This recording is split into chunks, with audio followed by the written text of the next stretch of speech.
Guys welcome back to my channel. अगर आप एक वेबसाइट बनाना चाहते हो लेकिन एचटीएमएल का बेसिक स्ट्रक्चर समझ नहीं आ रहा है तो ये वीडियो आपके लिए है। लेकिन अभी तक आपको अगर एचटीएमएल क्या है वो क्लियर नहीं है तो आप मेरा प्रीवियस वीडियो देख सकते हो जिसके अंदर मैंने एचटीएमएल का कंसेप्ट और इंपॉर्टेंस समझाया हुआ है। लिंक उसका डिस्क्रिप्शन में है, आप वहां से जाके देख सकते हो। आज के वीडियो में मैं आपको एचटीएमएल का बेसिक सिखाने वाला हूँ जो हर वेब पेज का फाउंडेशन होता है। By the end of this video आप अपना एक पहला एचटीएमएल वेब पेज बना पाओगे। तो चलिए वीडियो शुरू करते हैं। सबसे पहले समझते हैं एक सिंपल एचटीएमएल वेब पेज का बेसिक स्ट्रक्चर कैसा होता है। हर वेब एचटीएमएल पेज पे चार इंपॉर्टेंट पार्ट्स होते हैं। सबसे पहला doctype declaration, HTML tag, head section और बॉडी सेक्शन। जो डॉक टाइप डिक्लेरेशन क्या करता है, ब्राउजर को बताता है कि ये जो डॉक्यूमेंट है वो HTML5 वर्जन से लिखा हुआ है। और जो HTML टैग है उस वेब पेज का जो कंटेंट है वो इसके अंदर लिखा जाता है। तीसरा है हेड सेक्शन। आप जो भी देखो कि मतलब जो ज्यादातर बैकग्राउंड में काम करता है ये, जैसे कि टाइटल्स और स्टाइल्स या फिर जो मेटा इंफॉर्मेशन होते हैं ये पूरा वेब पेज का, वो सब कुछ इसके अंदर लिखा जाता है। चौथा है बॉडी सेक्शन। अब इसके अंदर क्या है कि आप जो भी वेबसाइट में देखते हो, जैसे कि जो भी विजिबल कंटेंट है, इमेजेस, टेक्स्ट या फिर लिस्ट, टेबल, जो भी चीज है वो जो भी विजिबल है ना वो सब चीजें इसके अंदर बॉडी सेक्शन के अंदर लिखा जाता है। तो आप समझ सकते हो एक टाइप का स्केलेटन जैसा है। बस आपको कंटेंट ऐड करने के लिए HTML एलिमेंट्स यूज करना पड़ता है। अभी ये तो देख लिया हमने कि एचटीएमएल पेज का स्ट्रक्चर कैसा होता है, तो यहाँ पे हम कुछ प्रैक्टिकल करने वाले हैं अभी। तो हम अभी एडिटर में जाएंगे और मैं आपको एचटीएमएल का स्ट्रक्चर दिखाऊंगा। और और हम कुछ इंपॉर्टेंट एचटीएमएल एलिमेंट्स भी डिस्कस करेंगे जो हर वेब पेज पे आपको यूज करना पड़ेगा। तो चलिए हम एडिटर में जाते हैं अभी। जो एचटीएमएल का स्ट्रक्चर होता है वो आप तो दो तरीके से कर सकते हो, या फिर आप मैन्युअली लिखो, जैसे कि यहाँ पे आपको ऐसे मैन्युअली लिख के फिर बाद में आपको वापस एचटीएमएल लिखना पड़ेगा, फिर बाद में हेड लिखना पड़ेगा, फिर आपको बॉडी सेक्शन भी बनाना पड़ेगा। हाँ, आप ये ऐसे भी कर सकते हो, या फिर आपको डायरेक्ट ऑटोमेटिक मतलब ऑटो कंप्लीट वाला चाहिए, मतलब आपको डायरेक्ट पूरा एचटीएमएल का स्ट्रक्चर चाहिए तो आप वैसे भी कर सकते हो। खाली आपको एक्सक्लेमेशन मार्क देना पड़ेगा और पहला जो है उसको क्लिक करो, या फिर आप एंटर दबा दो डायरेक्ट, तो आपको एक ऑटोमेटिक एचटीएमएल का स्ट्रक्चर मिल जाएगा। अभी यहाँ पे जो थोड़ी एक्स्ट्रा चीजें है जैसे कि मेटा टैग्स और वो सब जो मैं आपको समझा दूंगा अभी। तो सबसे पहले देखते हैं कि यहाँ पे जो डॉक एचटीएमएल डिक्लेरेशन है वो तो मैं आपको समझा ही दिए कि वो ब्राउज़र को बताता है कि HTML5 डॉक्यूमेंट है। दूसरा है HTML टैग, यहाँ पे लैंग्वेज दिया हुआ है, मतलब यहाँ पे हमने लैंग्वेज सेट किया हुआ है EN मतलब इंग्लिश, जो ब्राउज़र को बताता है कि ये डॉक्यूमेंट इंग्लिश लैंग्वेज का है। दूसरा है हेड टैग के अंदर 3 चीज़ें रखी हुई है यहाँ पे, जैसे कि मेटा कैरेक्टर सेट।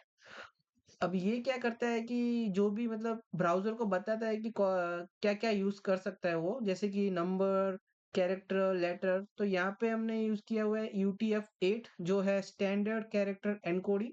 दूसरा है व्यू पोर्ट मेटा डेटा।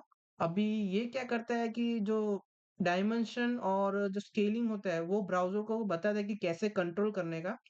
और तीसरा है टाइटल। अब ये जो टाइटल है वो जो ब्राउज़र का टाइटल बार है, वहाँ पे आप ये यहाँ पे जो लिखते हो वो दिखेगा। अभी यहाँ पे मैं लिखूँगा माय फर्स्ट वेब पेज। अब मैं इसको रन करता हूँ, ओपन विथ लाइव सर्वर। अब यहाँ पे रन हो रहा है ये। अभी आप देख सकते हो यहाँ पे अपना जो टाइटल बार है ऊपर, तो वो दिखा रहा है माय फर्स्ट पेज, जो हमने यहाँ पे टाइटल दिया हुआ है। तो ये जो टाइटल बार है वो यहाँ पे टाइटल बार में दिखता है। अभी चलो हम सबसे पहले बात करते हैं कि हेडिंग्स का। अभी हेडिंग्स जो होता है H1 से लेके H6 होता है और ये डिसेंडिंग ऑर्डर में चलता है। मतलब जो H1 होगा वो सबसे मतलब उसका फॉन्ट साइज जो है वो बड़ा होगा, और जो H6 होगा वो सबसे छोटा दिखाई देगा। तो सबसे पहले मैं यहाँ पे लिखता हूँ H1।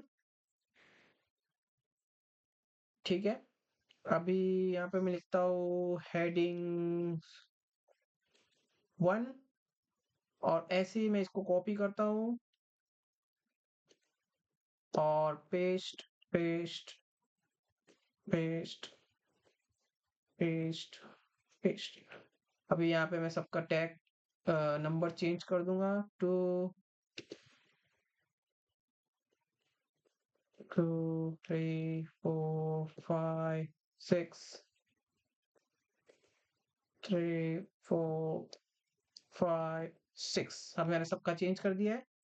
यहाँ पे भी चेंज कर देता हूँ 2 3 4 5 6। अब इसको मैं रन करूंगा तो आप देख सकते हो कि जो H1 होगा वो सबसे बड़ा दिखेगा और जो H2 है वो आपको छोटा दिखेगा। दिख रहा है? तो H1 जो होगा वो सबसे बड़ा होगा और H2 जो होगा वो H6 जो होगा वो सबसे छोटा होगा। ये था हमारा पहला एलिमेंट। अब आप दूसरा एलिमेंट जो देखने वाले हैं वो है पैराग्राफ, जो जिसको बोलते हैं पी टैग। तो पैराग्राफ हम यूज करने वाले हैं।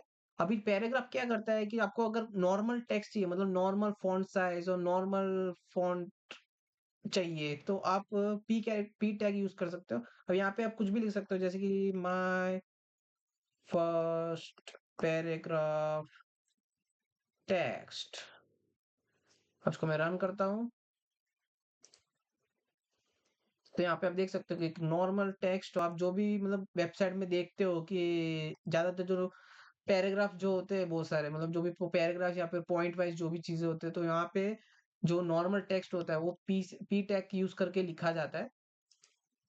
अभी हम तीसरा चीज जो है वो यूज करने वाले लिंक। मतलब आपको कोई भी टेक्स्ट या फिर कोई भी इमेज को अगर किसी वेबसाइट के साथ लिंक करना हो तो आप AHREF यूज कर सकते हो। तो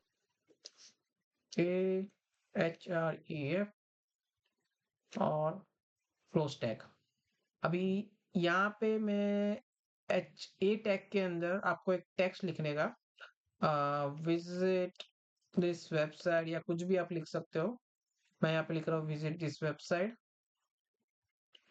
और यहाँ पे मैं लिंक दे देता हूँ एक वेबसाइट का।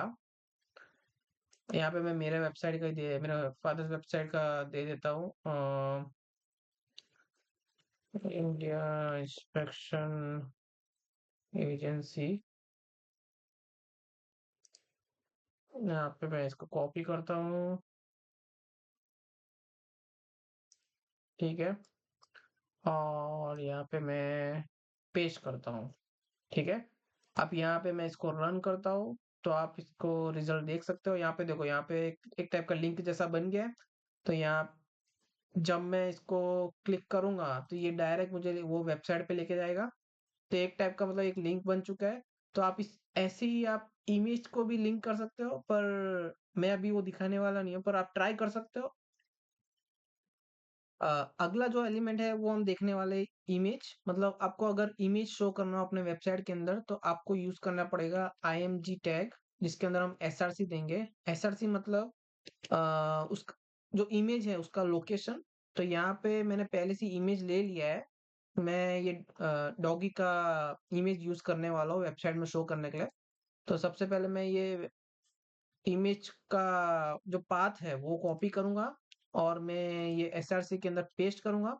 और यहाँ पे जब आप ओपन विथ लाइव सर्व करोगे तो आपको एक इमेज मिलना चाहिए, पर नहीं आ रहा है।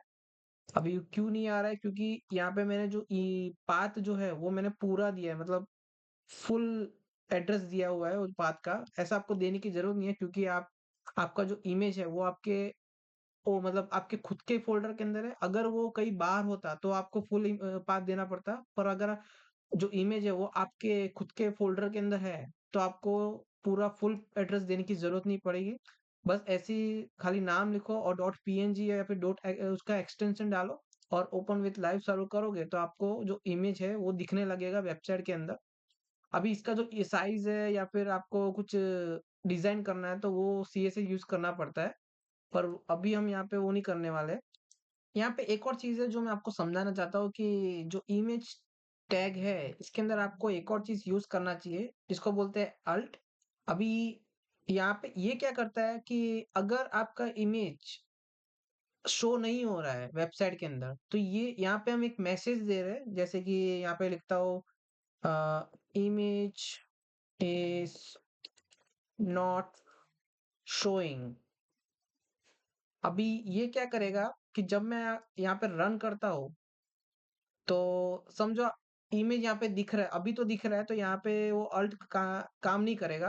पर अगर मैं ऐसा करूँ कि यहाँ पे मैं ये ब्लैंक डाल देता हूँ एसआरसी का जगह पे, तो यहाँ पे अब मैं रन करूंगा, तो वो इमेज और यहाँ पे मैसेज करके आएगा कि इमेज इज नॉट शोइंग। तो एक टाइप का क्या है कि अगर हमारा जो इमेज है वो काम नहीं कर रहा है, तो उसके जगह पे ये मैसेज हमको शो होगा, जिसके वजह से हमको पता चल जाएगा कि इमेज में कुछ प्रॉब्लम है, और आप उसको देख के आप सॉल्व कर सकते हो उसके इमेज को।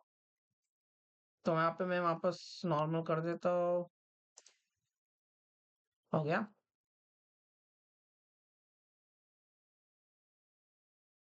तो दोस्तों आप देख सकते हो कि हमारा पहला वेब पेज क्रिएट हो चुका है।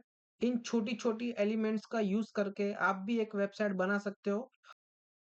तो चलो अब हम एक क्विक रिकैप करते हैं। आज इस वीडियो में हमने एचटीएमएल वेब पेज का स्ट्रक्चर कैसा होता है वो देखा, और एचटीएमएल एलिमेंट्स सीखे कुछ, लाइक हेडिंग्स, पैराग्राफ, लिंक्स और इमेज कैसे ऐड करते हैं।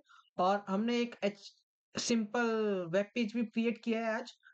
अगर आपको ये वीडियो पसंद आया तो प्लीज लाइक करना मत भूलना, और अगर अभी तक आपने सब्सक्राइब नहीं किया तो प्लीज कर दो। और दोस्तों अगले वीडियो में हम एचटीएमएल एलिमेंट्स को और डिटेल में समझेंगे, जैसे कि div, span, लिस्ट, फॉर्म्स और टेबल्स। और ये एलिमेंट्स वेब पेज को और पावरफुल बनाता है। तो अगर आपको ये सीखना है तो प्लीज इंश्योर करें कि सब्सक्राइब कर लो और बेल आइकन को दबा दो, ताकि कोई कंटेंट मिस ना हो पाए। तो चलो मिलते हैं अगले वीडियो में, तब तक के लिए हैप्पी कोडिंग।